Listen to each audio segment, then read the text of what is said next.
Hi, my name is Tony Lagoche. This is Emery Bernard, and we're here to talk about the 2010 Octane. The Octane is the next evolution in our rev style kite, and we're here to talk about that evolutionary process and the similarities and differences between the two. Some of the details that we're going over on the 2010 Octane are going to include the leech tension, along with the canopy profiles. We'll also talk about the strut placement and the LE build. And finally, we'll give you some tuning tips to customize the feel and performance of your Octane.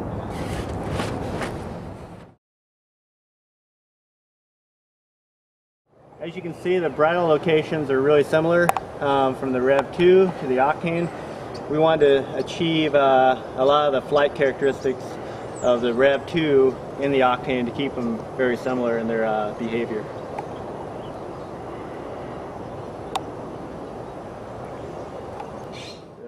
Another thing that's been upgraded on the 2010 Octane are the Kevlar scuff guards on all the LE segments, and this does a couple things. One is that it stiffens up the LE, adds a little bit more of a wing-like feel to the kite, and second of all, it also adds scuff protection to these seams without adding very much weight at all.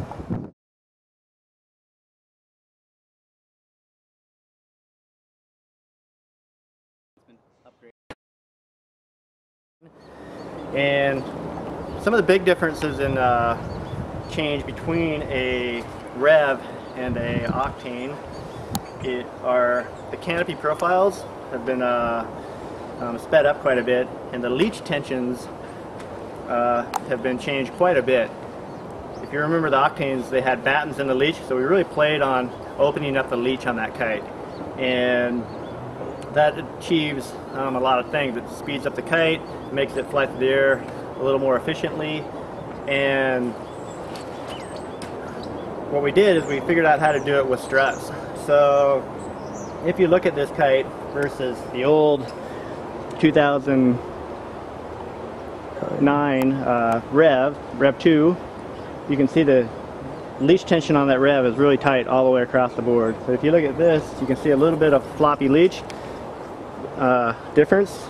There's not a lot of tension in this span, but once loaded, it'll tighten up nicely, and there won't be any flutter. But what it does is it actually it works with the new profile, and it makes the kite real slippery, and it works better on apparent wind like the old Octane did.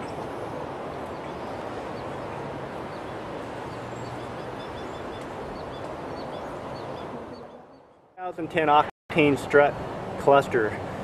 What we did on the Octane is we moved in the strut, 3 struts, into the center of the canopy more in the lifted part of the canopy, and on the strut build feature we stitched the strut all the way to the leading edge on all 3 struts.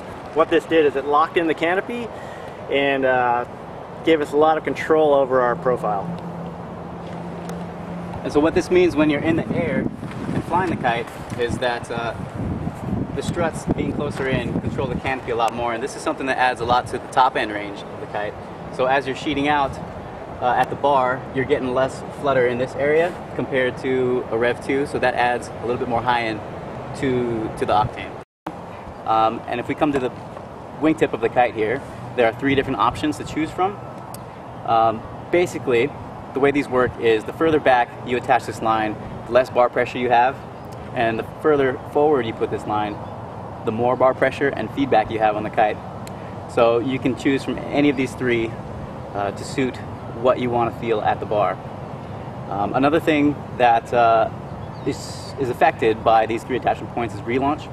So if you want the best relaunch, you're going to put it further back, but if that is not so important to you and you prefer the feel of the kite over the relaunch, then you can move it further forward. The relaunch is still good on all 3 points, but best at the back.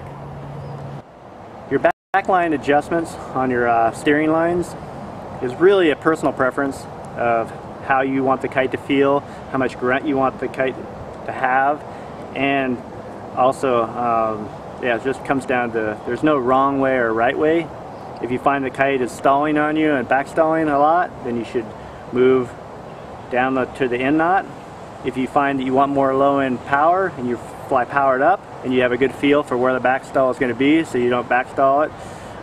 You can move all the way up, you know, and remove this link right here and achieve, you know, still a very grunty kite. So like I said, there's no real right or wrong on the backline. It becomes personal preference of how you want the kite to feel and how much grunt you want out of the kite. And you know, so just play with these settings and see where you like the feel at the bar to be, as far as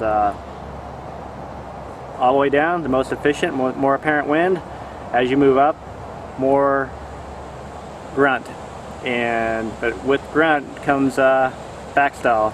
It's like an airplane wing. Pull back on the stick, you go up. Pull back on the stick, you go up. Pull back on the stick, you go down. So there's a point where the kite needs some airspeed or some wind, where it'll stall at these upper settings. So that's pretty much it. Play with it, and you'll find a setting you love.